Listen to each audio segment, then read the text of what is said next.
আপনি দেখেন হ্যাঁ, কি 2 পারবেন? বছরের কাছাকাছি সময় শেখ হাসিনা এখন পর্যন্ত জনসমক্ষে আসতে পারেন নাই। বাংলাদেশের কোনো সংবাদ মাধ্যম দূরে থাক, পৃথিবীর কোনো সংবাদ মাধ্যম তারা এখনো কোনো সাক্ষাৎকার খালেদ নিতে পারে নাই।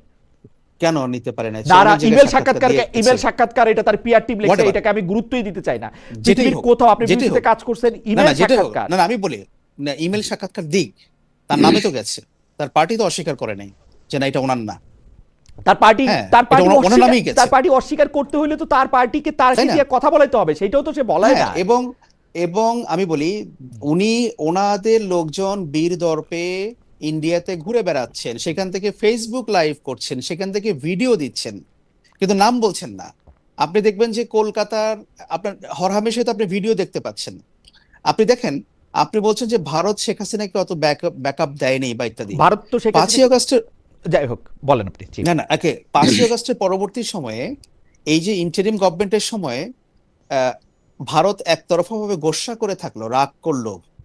হ্যাঁ, এটার রিজনটা কি বলেন তো? না, এই কথা ঠিক এটার না রিজনটা আকবর। হচ্ছে আপনি যে, খেয়াল করে দেখেন, প্রফেসর হ্যাঁ, ডক্টর মোহাম্মদ ইউনূস সরকার প্রধান হয়ে চীনে গিয়ে বলছেন তিনি সেভেন সিস্টার্স রে মানে অভিভাবক তিনি। নো নো একতরফা নো একতরফা নো নো, একতরফা না না, কি বলছেন না বলেন না না আপনি আবার, খালেদ, এটা কি বলেন বলছেন, নাই, কি বলছেন বলেন বলেন, নাই। কি বলছেন উনি বলেন। যে সাক্ষাৎকারটা দিয়েছেন, উনি হ্যাঁ, যে সাক্ষাৎকারটা বলেন দিয়েছেন, বলেন। সেখানে উনি বলেছেন যে এই অঞ্চলের স্থিতিশীলতা আমাদের জন্য যেমন দরকার, ভারতের জন্য তেমন এই দরকার। অঞ্চলটা আপনি এবং সেভেন সিস্টার্সটা ভারতের, বলে বলেন, একদম আমি অনুবাদটা বলতেছি, করেন। জি। হ্যাঁ আমি বলতেছি এই অঞ্চলে ভারতের দরকার, ভারতের যে সেভেন সিস্টার আছে হুম। সেটার স্থিতিশীলতার জন্য এই অঞ্চলের স্থিতিশীলতা দরকার, এবং আমরা, এই আমি কথা আপনাকে একটা বলেছেন। কথা বলি, আপনি কি একটা দেশের, যেই দেশের কোনো একটা অঞ্চলে আপনার বিরুদ্ধে ঝামেলা চলতেছে, আপনি যদি ওই দেশের সাথে আপনার হুম, কূটনৈতিক সম্পর্ক রাখেন, আপনি এটা সিঙ্গেল আউট করতে হুম, পারবেন? একটি উদাহরণ আপনি দেখাতে পারবেন এই, মনে করেন পুরা পৃথিবীতে আপনি সিঙ্গেল আউট করবেন? ধরেন আফগানিস্তানে, ধরেন বার্মাতে যেসব হ্যাঁ। বিচ্ছিন্নতাবাদের সাথে কথা হইতেছে, তাদেরকে সিঙ্গেল আউট করে আপনি বলবেন যে তাদের না ব্যাপারে, না, এখানে তো আমাদের সিঙ্গেল আউট স্থিতিশীলতার করছে ব্যাপারে। না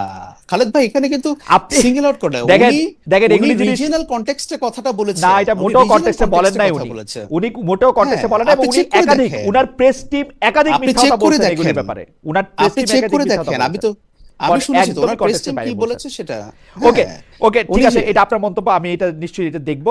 আমি একটু জনাব রাজ্জাকে আপনার কাছে যেতে চাই, যে পশ্চিমবঙ্গের নির্বাচন এবং সেটা নিয়ে, পশ্চিমবঙ্গের নির্বাচনে বিজেপির আশা, সেটা নিয়ে আসলে একটা মন্তব্য করলেন জনাব আকবর হোসেন। আপনার মন্তব্য একটু শুনতে চাই। তার আগে একজন দর্শক, উনি বলতেছেন ইমরান খান উনার নাম, উনি বলছেন খালেদ ভাই ইউনূস স্যারের ইন্টারভিউ না পেয়ে খুব কষ্ট পেয়েছিলেন, বলছি এবার কি তারেক স্যারের ইন্টারভিউর জন্য অভয় পাচ্ছেন?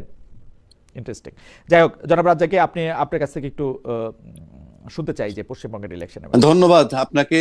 এটা বোধহয় শেষ পর্ব, জি সেজন্য শেষ, বলছি। জি জি। প্রথম আসেন, পশ্চিমবঙ্গের যে নির্বাচনটা হয়ে গেল, তারা সীমান্তে কাঁটাতারের বেড়া স্ট্রং করবে এবং তারা জায়গা ছেড়ে দিছে সেখানে, বা খাল খনন মানে হয়তো পানি প্রবাহ তৈরি করবে। এই বিষয়টা কিন্তু টোটালটা তাদের ইন্টারনাল। এবং তারা সিএ এর বদৌলতে লোক তাড়াবেন, বা যারা বাংলাদেশে ওখানে আশ্রয় নেন তাদের তাড়াবেন, সব বিষয়গুলা তাদের। কিন্তু এইটা একটা গণতান্ত্রিক সরকার আসার পর এত দ্রুত ত্বরান্বিত হচ্ছে, এটা খুবই বেদনাদায়ক। কেন বলছি আমি, আপনি ভারতের সাথে যে আমাদের সম্পর্ক, একটা জিনিস মনে রাখবেন, পৃথিবীতে এমন কোনো রাষ্ট্র নাই যার 3 দিকে একটা দেশ ঘিরে থাকে, আমার জানা নাই। আর একদিকে আছে মিয়ানমার বা বঙ্গোপসাগর। আপনি জিওগ্রাফিক্যালি এই বিষয়গুলো চিন্তা করতে হবে। আপনি আপনি আমি যত বিরোধিতা করেন না কেন, দিন শেষে ভারতের সাথে আমাদের শান্তিপূর্ণ মর্যাদার ভিত্তিতে পিসফুল কোএক্সিস্টেন্স ম্যান্ডেটরি আমি মনে করি। এবং এটা শুধু মুখে করলে হবে না, সেটা আস্থায় নিতে হবে, কিন্তু ন্যায্যতা এবং সমতার ভিত্তিতে। তো সেখানে আমরা যদি সেটাকে এস্টাবলিশ করতে না পারি, এস্টাবলিশ করতে না পারে তারা তাদের মতো নিতে পারে, এটা তারা নিবে না কেন? এটার দায় কার? আপনি যদি পিঠ পোছা দিয়ে আপনাকে কাজ করে ফেলতে পারে, তাহলে আপনাকে দর কষাকষিতে কেন যাবে? একটু আগে যেমন বললাম আমেরিকার চুক্তি আমরা বাতিল করতে পারবো না, সে বহু হাজার কিলোমিটার দূরে। তাই আর আমার সারাউন্ডিং, তার সাথে আমার এখন পর্যন্ত এই 55 বছরে আমার কাছে মনে হয় না কারোর সাথে তার আস্থার সম্পর্ক হয়েছে। কাজের সম্পর্ক হইছে, কাকে দিয়ে কার সাথে আন্ডারস্ট্যান্ডিং ভালো, কার সাথে থাকলে তারা কাজ করে মজা পায়, সেটা এক হিসাব। আস্থার সম্পর্ক, বিশ্বাসের সম্পর্ক আর কাজের সম্পর্ক এক নয়। আপনি সমাজে চলেন, আপনার অফিসে এমন অনেক কর্মচারী আছে যার উপরে আপনার আস্থা নাই, কিন্তু আপনি দেখতেছেন তারা দিয়ে এই কাজটা করানো যায়। তো সেভাবে দীর্ঘদিন শেখ হাসিনা ক্ষমতায় ছিল, হয়তো তাদের সাথে অ্যাডজাস্ট হয়েছে, কাজ করাইতে পারছে বা করছেন, বা দুইজনের ভাইস ভার্সা একটা সম্পর্ক ছিল, সুসম্পর্ক। সেটা ইউনূস সরকার আসার পর ছিল না। এবং ওই যে কথাটা আপনি বললেন অস্থিতিশীলতার কথা, ইয়েস, ইউনূস সাহেব না বলছিলেন, না, আমি এটা মানতে রাজি না। ইউনূস সরকার আইসা সবার প্রথমে যে বিলটা দেওয়ার কথা বলছে সেটা হচ্ছে আদানির বিদ্যুতের বিল। একটি ভারতীয় চুক্তিও শেখ হাসিনা যেগুলি করছে একটাও উনি বাইরও করে নাই, উনি দেখাও নাই। খুবই অপমানজনক ভাবে বারবার ভারত, আকবর ঠিক কথা বলছে, গোসা করছে এই চুক্তি আমরা করবো না, ওইটা আমরা বন্ধ করে দিছি, ওইটা আমরা বন্ধ করে দিছি। আমি শফিক সাহেবের জিজ্ঞেস করছি সরকারের মুখপাত্র, আপনারা এটার জবাব দেন না কেন?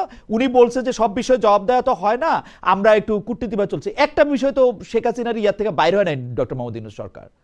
সেটাই তো বলতেছি, সেটাই তো বলতেছি। সুতরাং আমি জিজ্ঞেস করছি ভাই 26 লাখ ভারতীয় বলে এনে চাকরি করতো, এরা কই? ওই ওর পররাষ্ট্র উপদেষ্টা বলে যে ওইটা আমরা এমনি বলছি, না কি পররাষ্ট্র উপদেষ্টার কাছ থেকে শুই না, আসিফ নজরুল বলছে, আসিফ নজরুল থেকে শুই না তৌহিদ হোসেন বলছে, এক মানে সার্কাস। না না, তাহলে সবগুলা কি দাঁড়াইলো? যে আপনি ইন্ডিয়ার বিরুদ্ধে যে অভিযোগগুলো আসছে 26 লক্ষ লোক কাজ করে, এগুলা ভেগ হয়ে গেল না? একেবারে তো ভেগ হয়ে গেল। না, উনার এই যে কিছু আসে যায়, ভেগ কথা বলতে কিছু আসে যায়, কিছু আসে যায় তো না। কিছু আসে যায় না। আমি সেজন্য বলছি, আপনি আমার দেশের বর্তমান যে রাজনৈতিক পরিস্থিতি, তাতে আমরা হয়তো ইন্টারনালি পিসফুল থাকতে পারি। কেন থাকতে পারি সেটা বলি। কারণ বাংলাদেশে এরকম নজিরবিহীন নির্বাচন আর হয় নাই, যেখানে গণভোট দুইবার গইনা দুইটা প্রজ্ঞাপন দিছে এবং 10 লাখ লোক বাতিল, 10 লাখ ভোট বাতিল হইছে। এগুলো কিন্তু সবই কোশ্চেন মার্ক। এই যখন হয় তখন আমার ইন্টারনাল প্রবলেম হবে না। কেন হবে না? এনসিপি যে কয়টা আসন পাইছে তারা হয়তো 5 বছর টিকে থেকে তার দল গুছানোর চেষ্টা করবে।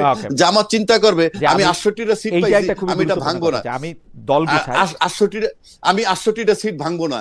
কেন? আমি 68টা সিট ভবিষ্যতে পাই কিনা। এই যে সমঝোতা করে চলা, এতে হয়তো আপনি 18 কোটি লোককে ধোকা দিতে পারবেন বাংলাদেশের। কিন্তু আপনি যখন এক্সটার্নাল বিষয়ে যাচ্ছেন, এখন এক্সটার্নাল আপনি you are to face 3 countries at least, China, America এবং ইন্ডিয়া।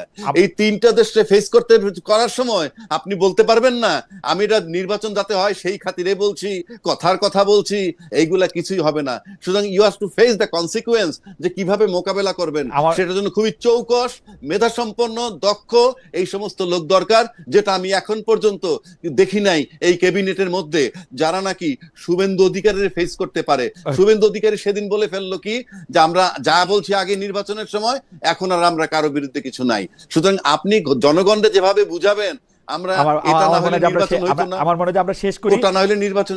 এখন এই তিন দেশকে বুঝান, তিন দেশকে বুঝাইয়া দেশের এক্সটার্নাল রিলেশনশিপটাকে স্টেবল করেন, তা না হলে এটা কনসিকুয়েন্স সরকারকে ভোগ করতে হবে। আমরা একটু শেষ কথা জনাব আকবর হোসেনের কাছে শুনবো, আমরা শেষ করি। তার আগে দর্শকদের দুজনের একটা মন্তব্য পড়ে শোনায়, এটা অনেক বেশি এই মন্তব্য আসছে।